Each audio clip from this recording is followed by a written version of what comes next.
El Corán. Uno de los libros más influyentes de todos los tiempos. Un texto sagrado que rige la vida de más de 1.000 millones de personas.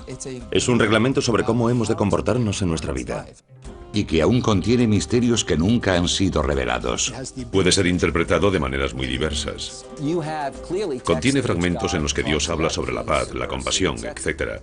Pero también encontramos otros en los que se habla de violencia y guerra. De los orígenes místicos del Corán en el desierto, oyó una voz que le decía: recita. A sus escalofriantes advertencias sobre la justicia y el castigo. El Corán no se reprime a la hora de explicar de forma explícita los castigos que nos aguardan en las llamas del infierno. ¿Qué hay en el fondo de esta sagrada escritura? ¿Cuáles son los secretos del Corán?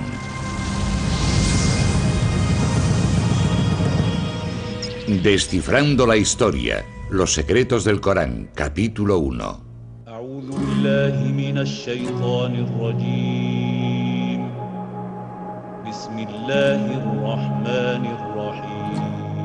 Escuchen algunas de las palabras más poderosas de la historia de la humanidad. Son el motor de una de las religiones que más crece en el mundo.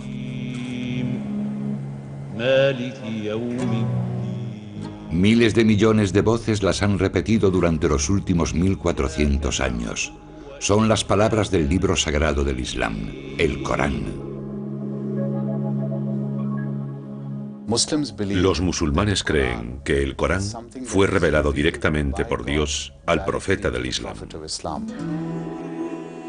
No se trata simplemente de que Dios inspirase al profeta o lo empujase a contar un acontecimiento importante. Es en realidad el mensaje que el propio Dios transmite al mundo. En árabe, Corán significa la recitación. La escritura está hecha para ser leída en voz alta. De esta manera, los musulmanes creen comunicarse directamente con Dios. Al conservar la palabra de Dios, el Corán se convierte en una parte de este. Y por tanto, el propio texto, las palabras, las páginas y el mismo libro son de por sí algo sagrado. Al hojear el texto sagrado, pueden apreciarse en un primer momento ciertas similitudes entre el Corán y las escrituras judías y cristianas. Todas hablan de un Dios único y omnipotente, y narran, en algunos casos, las mismas historias. Pero muchos consideran que el Corán es un libro envuelto en un halo de misterio. Sus versos, considerados durante mucho tiempo entre los más bellos jamás escritos en lengua árabe, forman un laberinto de lenguaje, siendo más propios de la poesía que de la prosa. Su distribución también dificulta su comprensión. Al contrario que la Biblia, el Corán no sigue un orden cronológico ni narrativo. Por el contrario, sus 114 capítulos, o suras, se organizan en función de su extensión, los más largos al principio y los más cortos al final. Encontramos un estilo que actualmente calificaríamos de flujo de conciencia. Hay cierto misterio, así que el lector curioso que se acerca al texto se queda algo extrañado. No cuenta la historia de Mahoma, ni siquiera cuenta la historia del mundo. Existen algunas referencias a la aparición del mundo, a la creación divina, pero no se encuentran al comienzo del Corán, sino a la mitad, en alguna parte. Los musulmanes no ven el Corán como una historia, sino como el mensaje de Dios a su creación, con el que trata de devolver a los creyentes al buen camino. Es un reglamento sobre cómo hemos de comportarnos en nuestra vida, sobre la definición de nuestra moral, sobre cómo afrontar la vida y las dificultades y conflictos que surgen en ella. Descifrar el significado del Corán no es una tarea sencilla. El Islam no cuenta con una institución religiosa como el Vaticano que oriente a los creyentes a la hora de interpretar un texto tan complejo. Cada persona hace su propia interpretación de las escrituras. Como musulmán, uno ha de creer lo que dice el Corán. Pero claro, la interpretación de lo que dice el Corán varía en función de cada persona. Pero entonces, ¿qué dice realmente el Corán? ¿Y qué significa?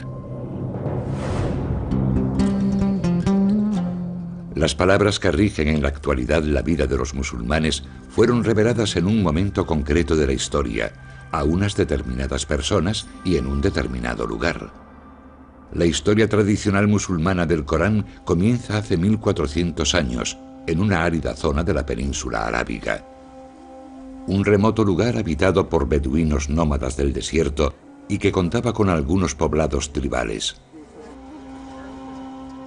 Los musulmanes conocen aquella época como Yahilia, la edad de la ignorancia. Podría decirse que Arabia tenía una civilización atrasada si la comparamos con los grandes imperios de la época, con Bizancia a un lado y el imperio sasánida, el segundo imperio persa, al otro. En mitad del desierto, rodeada de montañas, se encontraba la ciudad de la Meca, centro social, económico y religioso de Arabia. En la Meca coexistían muchos planteamientos religiosos diferentes. Algunos árabes habían adoptado las creencias del judaísmo y el cristianismo, y las historias y enseñanzas de ambas doctrinas eran de sobra conocidas en la región. La Meca preislámica era una ciudad llena de judíos y cristianos. Allí se combinaban distintas ideas del cristianismo y del judaísmo. Sin embargo, el panorama religioso de Arabia en el siglo VI está dominado por personas que creen en una multitud de dioses. Cada año los peregrinos invaden la Meca para rendir culto en la Kaaba, un sepulcro convertido en el panteón de un sinfín de deidades e ídolos.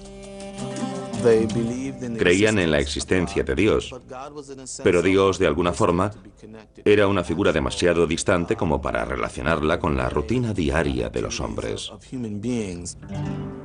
Así pues, estos ídolos funcionaban como intermediarios entre Dios y los hombres. A mediados del siglo VI, la Kaaba albergaba 360 ídolos. La peregrinación anual al sepulcro reportaba enormes beneficios económicos a la tribu que controlaba el lugar sagrado, los Quraysh. Llegaba un montón de gente que debía hacer algún tipo de ofrenda y pagar un tributo, así que era un negocio muy lucrativo. Los Quraysh estaban amasando una enorme fortuna. Mientras sus líderes se enriquecían, la mayoría de los habitantes de la Meca vivían en la más absoluta miseria. Había un problema enorme en lo que respecta a la distribución desigual de la riqueza. Había problemas con los derechos de los huérfanos, las mujeres y los necesitados. La esclavitud era una práctica habitual en la Meca. Las niñas se consideraban algo inútil y a menudo eran enterradas al nacer. Esa es la ciudad de la Meca en la que en el año 570 nace un niño llamado Muhammad ibn Abdullah. Un niño pobre que se convertiría en el profeta de una de las religiones más importantes del mundo. Para los musulmanes, mostrar cualquier tipo de imagen de Mahoma es una blasfemia. Se sabe muy poco de la infancia de Mahoma, y los relatos existentes fueron escritos más de 100 años después de su muerte. Dichas historias afirman que cuando Mahoma cumplió los 6 años, sus padres ya habían muerto. Siendo huérfano en una sociedad como aquella, enormemente estratificada, tenía que ser pobre. Debía de pertenecer al grupo que no formaba parte de la aristocracia hacendada que controlaba prácticamente todos los aspectos de la organización política, social y económica de la ciudad. Sin embargo, Mahoma encontró el apoyo de un tío suyo muy poderoso, y a los 25 años ya era un comerciante de éxito que lideraba una caravana y se había hecho un nombre como hábil hombre de negocios. Mahoma también tenía fama de hombre íntegro, y llamó la atención de una acaudalada viuda mayor que él, llamada Khadija, que lo contrató para que dirigiese una caravana suya. Poco después, ella le hizo una propuesta de matrimonio. Según las biografías musulmanas tradicionales, Mahoma tuvo éxito en sus negocios y un matrimonio feliz.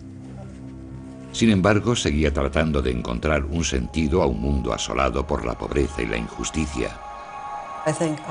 Pienso en el profeta como un hombre con inquietudes religiosas que estaba sensibilizado con una idea de Dios y en cuya vida la espiritualidad ocupaba un lugar cada vez más importante. Mahoma comenzó a cuestionarse las religiones tribales que adoraban a distintos dioses. Muchos creen que formó parte de un pequeño grupo de personas de Arabia que no estaban de acuerdo con el paganismo imperante, con los rituales, con el politeísmo que dominaba Arabia. Cada cierto tiempo se apartaba de la sociedad para reflexionar sobre las realidades de la existencia humana. En uno de esos retiros, en una cueva fuera de la Meca, Mahoma tuvo una visión que cambiaría el curso de la historia. En aquella cueva, según la tradición musulmana, se le reveló la palabra de Dios, desencadenando una serie de eventos que ayudaron a crear el mundo que hoy conocemos.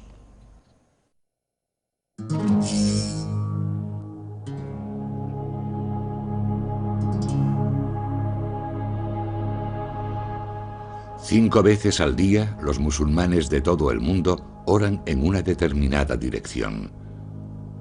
Se colocan mirando a la ciudad sagrada de la Meca, situada en la actual Arabia Saudí. Pero a comienzos del siglo VII, la Meca, el lugar más sagrado del Islam, era un lugar de culto pagano y una ciudad llena de injusticias. Así fue hasta la aparición de uno de los textos más sagrados del mundo, el Corán. Según la tradición, un comerciante de 40 años llamado Muhammad ibn Abdullah solía retirarse a una cueva alejada de la Meca para reflexionar en solitario sobre un mundo que consideraba cada vez más opresivo. Se cree que en el año 610, durante uno de sus retiros de meditación en la cueva, una presencia abrumadora se apoderó repentinamente de Mahoma. Sintió una presión repentina en el pecho. La oscuridad lo rodeaba y sintió que una mano gigante le asía y lo apretaba, apenas dejándole respirar. Y en su mente oyó una voz que le decía: recita, recita. Se quedaría estupefacto, aturdido. Seguramente se preguntaría si realmente había oído algo. Y entonces lo oyó de nuevo y dijo: no tengo nada que recitar. Y aquella voz, que según la tradición pertenecía al arcángel Gabriel, reveló el primer verso del Corán. Sura 96, primera aleya. Recita en el nombre de tu Señor, que ha creado al hombre de sangre coagulada. Recita, tu Señor es el munífico, que ha enseñado el uso del cálamo, ha enseñado al hombre lo que no sabía. Es un momento importantísimo, porque es el instante en el que Mahoma deja de ser un simple comerciante de la Meca, preocupado por los males de la sociedad, para convertirse de pronto en lo que en la tradición bíblica se conoce como profeta. Y como le sucede a muchos profetas, no quiere ni oír hablar de ello. Presa del pánico y preocupado por su salud, Mahoma va a buscar a su esposa Khadija. Lo que quiere realmente es suicidarse. Pero finalmente Khadija lo evita y le explica que ha recibido la llamada de Dios, que éste le ha asignado una tarea profética y que no tiene otra alternativa que dar a conocer el mensaje.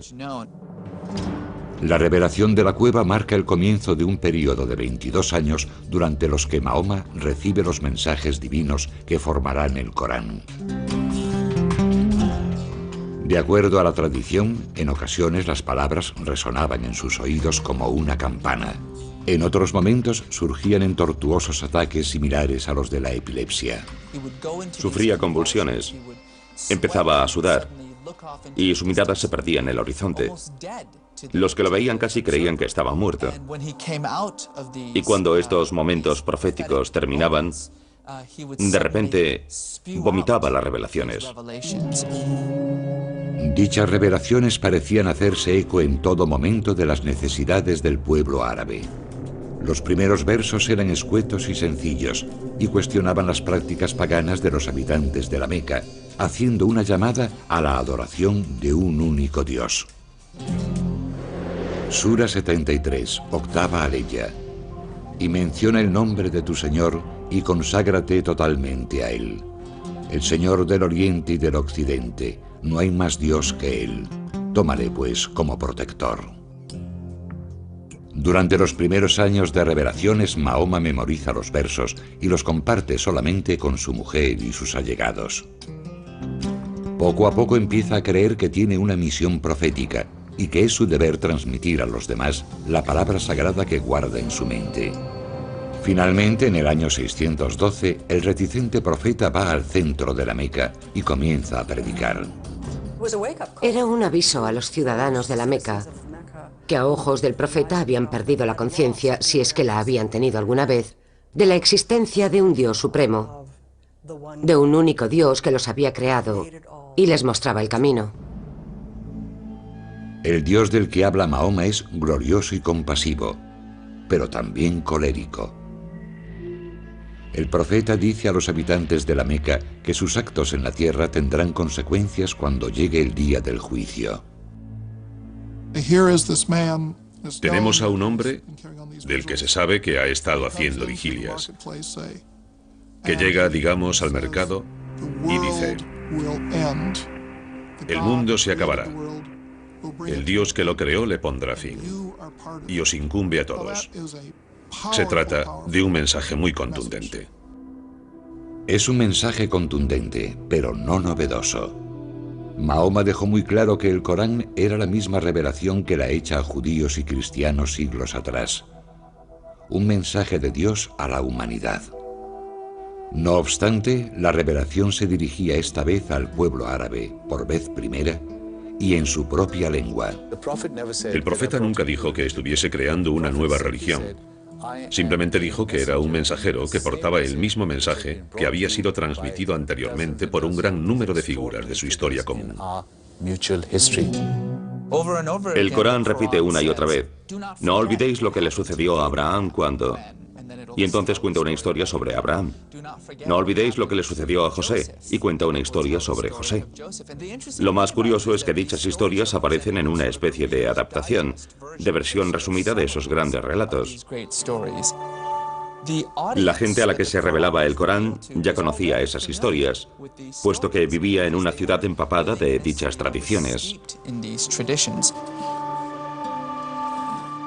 Según los musulmanes, uno de los aspectos más notables del Corán es que Mahoma memorizó las revelaciones a medida que se le comunicaban, para después recitárselas literalmente a sus discípulos.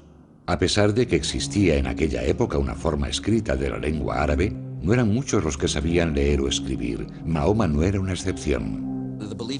En el Islam, se cree que Mahoma era analfabeto. Esto pone de manifiesto, por supuesto, que él no pudo escribir las revelaciones. Y por otra parte surge la pregunta de cómo se conservaron. El pequeño grupo de discípulos de Mahoma memoriza rápidamente cada nueva revelación, añadiéndola verso a verso a los fragmentos del Corán que ya conocen.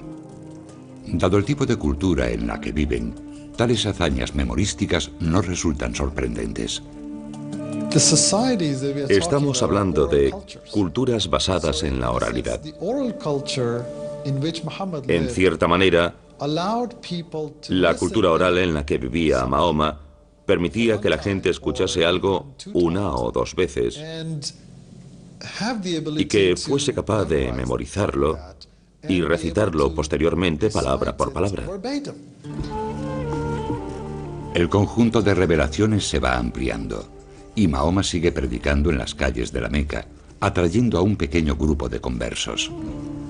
Sus discípulos comienzan a ser conocidos como musulmanes, que significa los que se someten a Dios.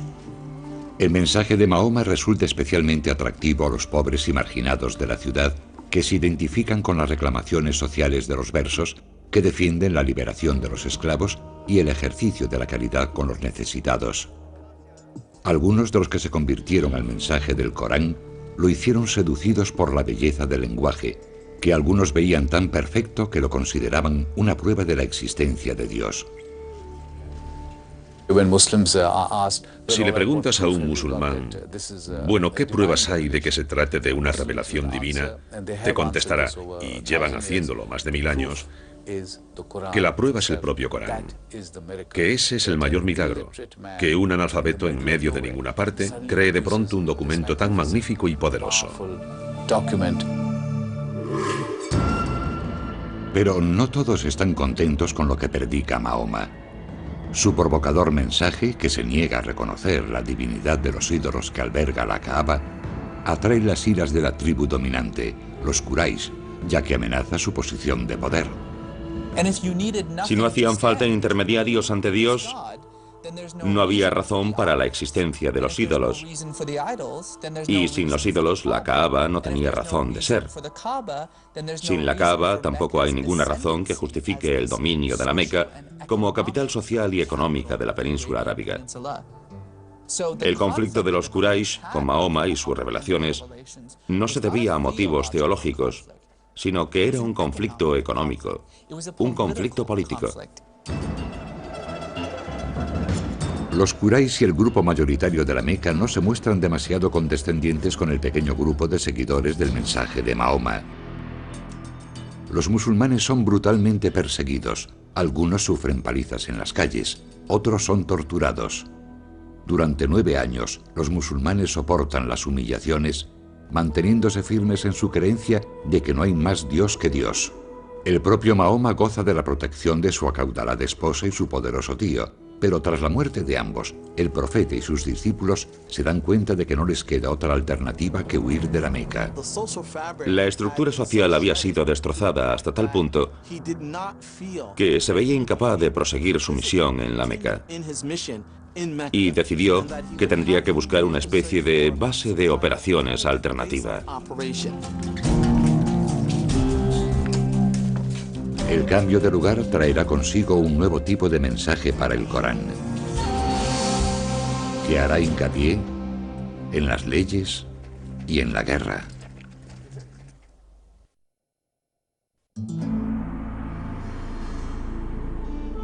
Durante 12 años, desde el 610, los musulmanes han creído en las revelaciones de Dios al profeta Mahoma y las han predicado en la ciudad de la Meca. Pero la vida del cada vez mayor grupo de discípulos de Mahoma se hace peligrosa. Los líderes de la ciudad rechazan la creencia de los musulmanes en la existencia de un único Dios, persiguen con saña a los creyentes y ponen precio a la cabeza del profeta. La suerte de Mahoma cambia en el año 622, cuando recibe la invitación de unos forasteros.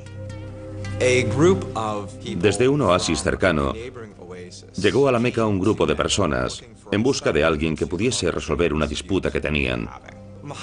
Pensaron que Mahoma, como profeta, era la persona ideal para el puesto. Y finalmente acordaron que no solo acogerían a Mahoma y a su familia, sino a todo un grupo de musulmanes. Paulatinamente, de forma clandestina, la reducida comunidad musulmana recorre los 400 kilómetros en dirección norte que la separan de Yatrib, ciudad que pasaría a conocerse como Medina, la ciudad del profeta. En su nuevo hogar, Mahoma asume también un nuevo cargo. Al principio era simplemente un profeta del que Dios se servía para transmitir su mensaje. En Medina, sin embargo, se convierte en un líder. Es el líder de la comunidad musulmana, pero también asume cierta autoridad sobre todo el oasis de Medina. En Medina, el profeta sigue transmitiendo revelaciones a sus discípulos, pero la naturaleza de los mensajes varía notablemente. Según los musulmanes, los versos reflejan a partir de entonces la condición de líder de Mahoma, que añade un nuevo elemento a su mensaje, una guía práctica sobre la creación y el gobierno de una sociedad. Se habla básicamente de la necesidad de regular la sociedad. Por lo tanto, las leyes son lo más interesante del período en Medina. Podría decirse que prácticamente toda la legislación incluida en el Corán proviene de esa etapa. Las revelaciones que la tradición relaciona con Medina sentaron las bases de la ley islámica. Incluían normas para casi todos los aspectos de la vida, desde la prohibición del alcohol hasta el permiso para que las madres den de mamar a sus hijos durante 2 años. Los versos ofrecen indicaciones sobre las herencias, otorgan nuevos derechos a los más desfavorecidos como huérfanos y esclavos, y establecen nuevas reglas que mejoran la situación social de la mujer. Sin embargo, la interpretación de dichas leyes no es siempre sencilla. De hecho, algunas de ellas siguen siendo motivo de debate actualmente. Un buen ejemplo: ¿permite el Corán la poligamia? Sura 4, tercera aleya. Casaos con las mujeres que os gusten, 2, 3 o 4. Pero, si teméis no obrar con justicia, entonces con una sola. A primera vista, la aleya parece bastante clara, pero los estudiosos apuntan que estas palabras pueden interpretarse de diversas maneras. Unos interpretan que se pueden tener hasta 4 esposas, otros que solo se puede tener una, porque es imposible tratar a varias personas de forma equitativa. Algunos defienden que alude a situaciones muy concretas en las que haya muchas chicas huérfanas disponibles, y que en este fragmento se sugiere que hay que hacerse cargo de ellas. Por lo tanto, no es fácil extraer las implicaciones exactas del texto en nuestro tiempo o en cualquier otra época. Inspirada por el mensaje del Corán y el liderazgo de Mahoma, toda la ciudad de Medina se convierte al Islam. Las leyes expuestas en los versos del Corán se convierten en las leyes de la ciudad. Era una comunidad que vivía de acuerdo a las revelaciones que iban saliendo de la boca de Mahoma. Se trataba de una revelación viva, en constante evolución. Pronto esa revelación permitirá a los musulmanes tomar las armas para sobrevivir. Los ciudadanos de la Meca seguían ofreciendo una recompensa por la cabeza de Mahoma, que predicaba contra sus prácticas religiosas y amenazaba su bienestar económico. Y no aceptaban a Mahoma como gobernador de Medina. En el año 622, la Meca declara la guerra a Mahoma y sus discípulos. El Corán, que había facilitado leyes cuando la comunidad necesitaba orden, les anima entonces a defenderse de sus agresores. Sura 2, 191ª aleya. Combatid por Alá contra quienes combatan contra vosotros, pero no os excedáis. Alá no ama a los que se exceden. Matadles donde deis con ellos, y expulsadles de donde os hayan expulsado. Hoy, esos versos, conocidos como los versos de la espada, constituyen algunos de los pasajes más sorprendentes y polémicos del Corán. Aquellos que defienden que el Corán promueve la violencia recurren a dichos versos para justificar su postura. Sin embargo, las frases suelen ser algo más complejo que un simple grito de guerra. El Corán dice: matad a los infieles donde deis con ellos. Esto hay que entenderlo en un contexto en el que los musulmanes están asediados, tienen enemigos, y el Corán les dice: combatid a los enemigos de Dios. Pero el Corán también dice: cuando el enemigo deje de suponer una amenaza, cuando deje de luchar, recordad que Dios es compasivo, recordad que la guerra no es el camino que debemos seguir. Con el respaldo de las revelaciones, los musulmanes luchan contra los ciudadanos de la Meca durante 8 años por toda la península arábiga. En el año 630, los musulmanes lanzan un ataque y asedian la Meca con un ejército de 10.000 hombres. La ciudad no tiene más remedio que rendirse. La tradición afirma que Mahoma, fiel a las enseñanzas del Corán, fue un vencedor compasivo y concedió la amnistía a toda la ciudad. Tras la derrota, muchos habitantes de la Meca se convierten al Islam y aceptan las enseñanzas del Corán. Sin embargo, Mahoma aún no ha completado su misión. Desde el día en que el Corán le fue revelado por primera vez en 610 hasta su ida a Medina 12 años después, Mahoma ha condenado públicamente las prácticas paganas y la veneración de los ídolos de la Kaaba.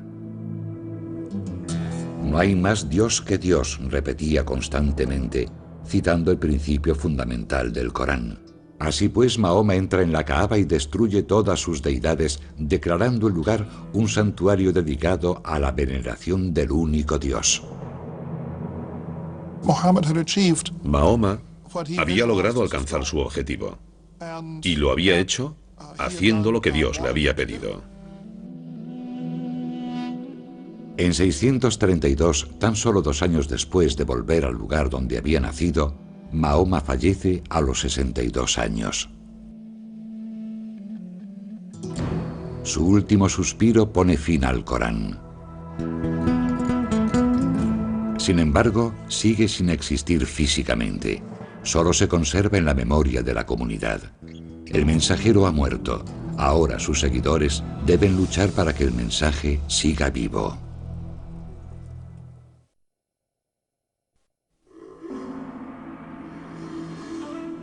Según la tradición musulmana, los versos del Corán fueron revelados hace 14 siglos y a lo largo de 22 años al profeta Mahoma.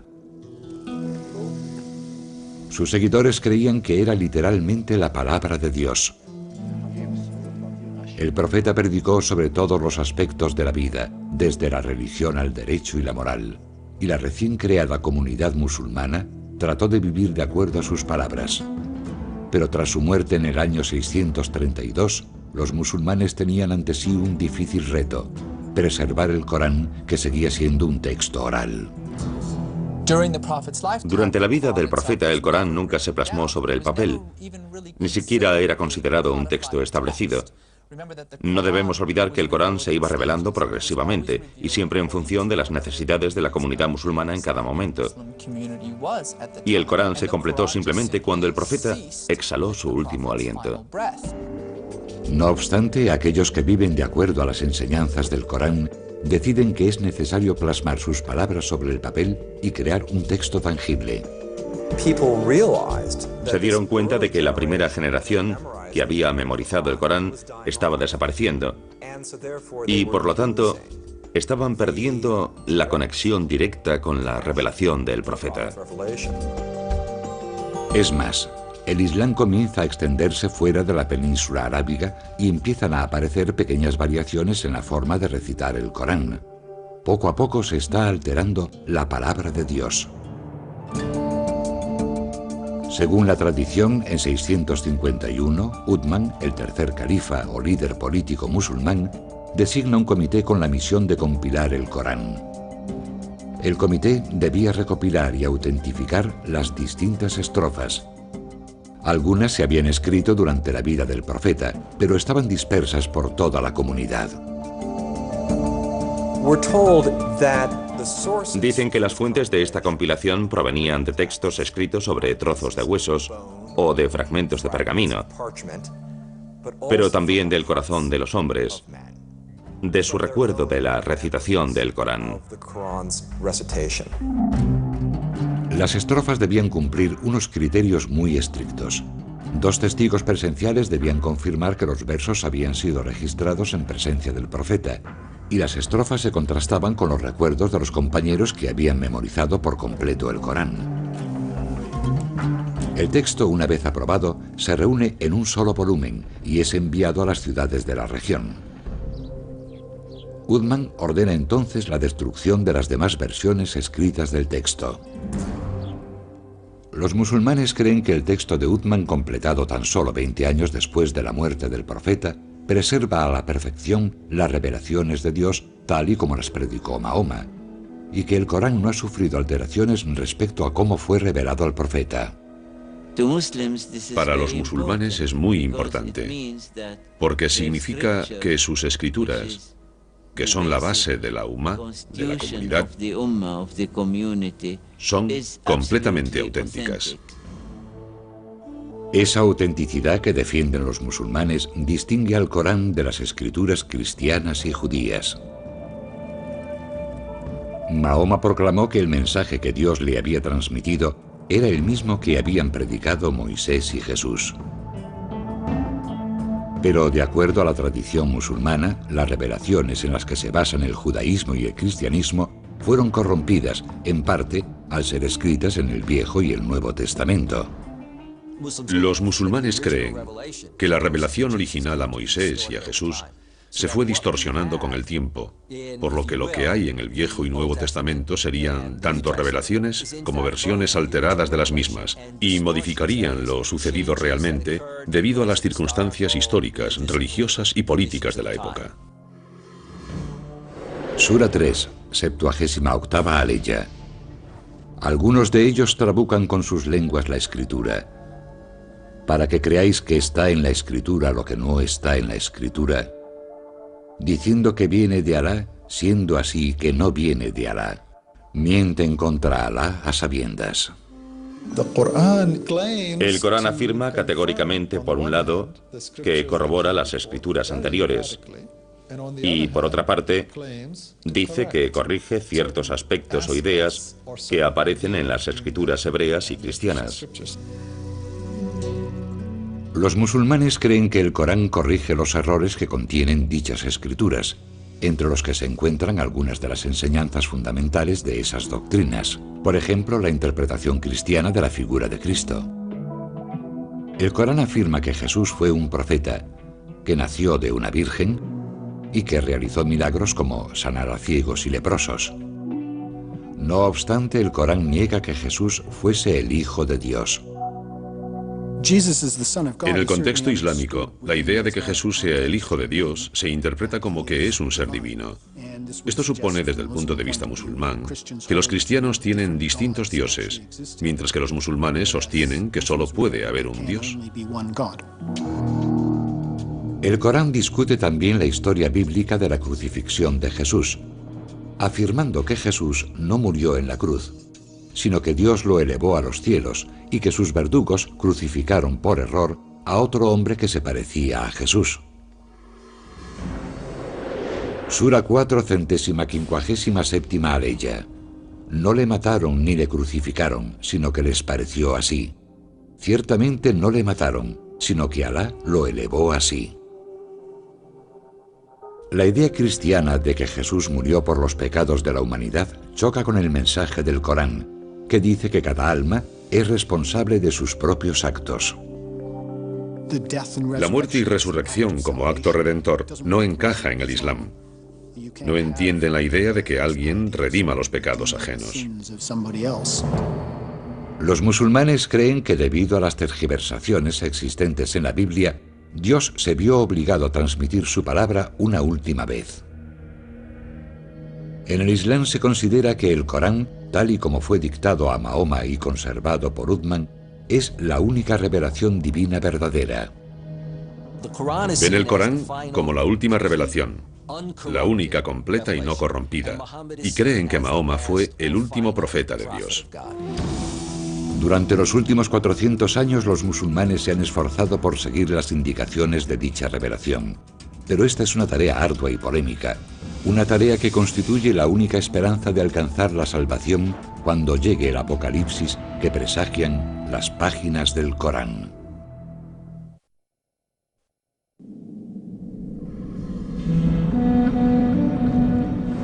Sura 81, primera aleya.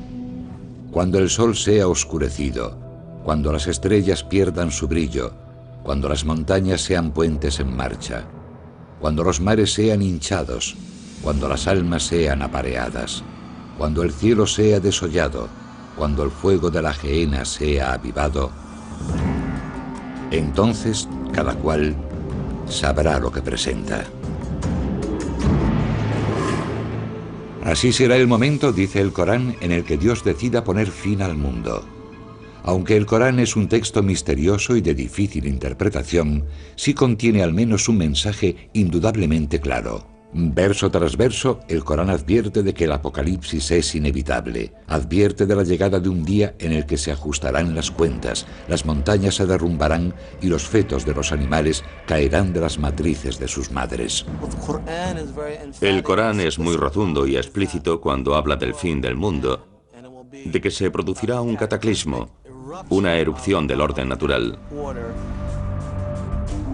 Al igual que ocurre en el apocalipsis bíblico, el Corán proclama una y otra vez que la humanidad deberá responder por sus actos en la tierra. El Corán no se reprime a la hora de explicar de forma explícita los castigos que nos aguardan en las llamas del infierno. Las descripciones del cielo y el infierno son algunos de los pasajes más imponentes del Corán. Como ocurre en muchas estrofas del texto, las descripciones de la otra vida reflejan el lugar donde el Corán fue revelado. La imaginería del cielo y el infierno parece dirigida específicamente a un público formado por moradores del desierto. El cielo se describe como un jardín exuberante y repleto de agua. Las descripciones del infierno, del mismo modo, hacen hincapié en el calor, el fuego, cosas como calderas de cobre fundido vertidas en las gargantas de personas sedientas en lugar de agua. Así pues, se toman el dolor y el sufrimiento naturales de esa zona y se llevan a un nivel superior para describir los padecimientos del infierno.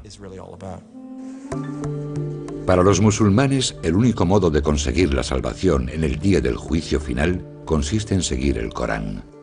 Pero la interpretación exacta de lo que quiere decir el libro sagrado ha levantado polémicas durante siglos, en parte debido a que el Islam no cuenta con una única autoridad religiosa.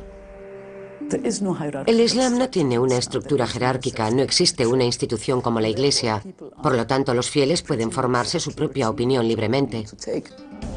Dificultar las cosas puede parecer una paradoja. Si Dios desea revelar su mensaje, ¿por qué a veces las escrituras son tan crípticas?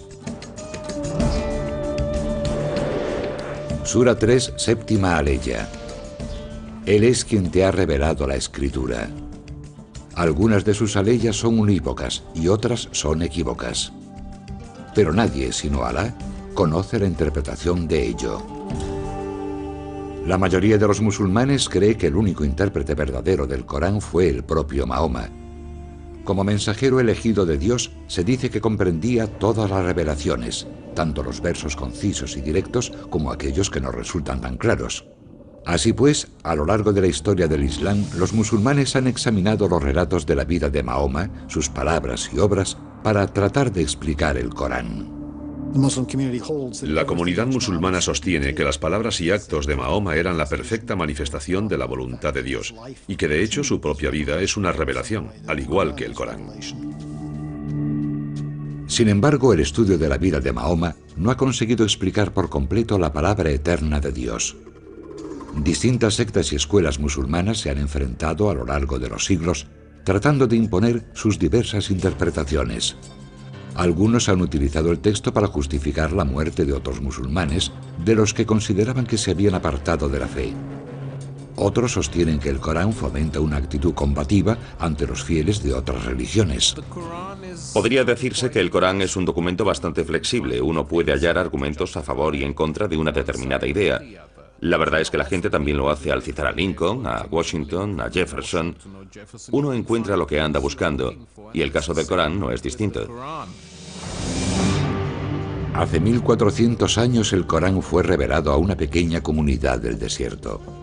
Hoy es la piedra angular de la vida de 1.300 millones de fieles a lo ancho del mundo.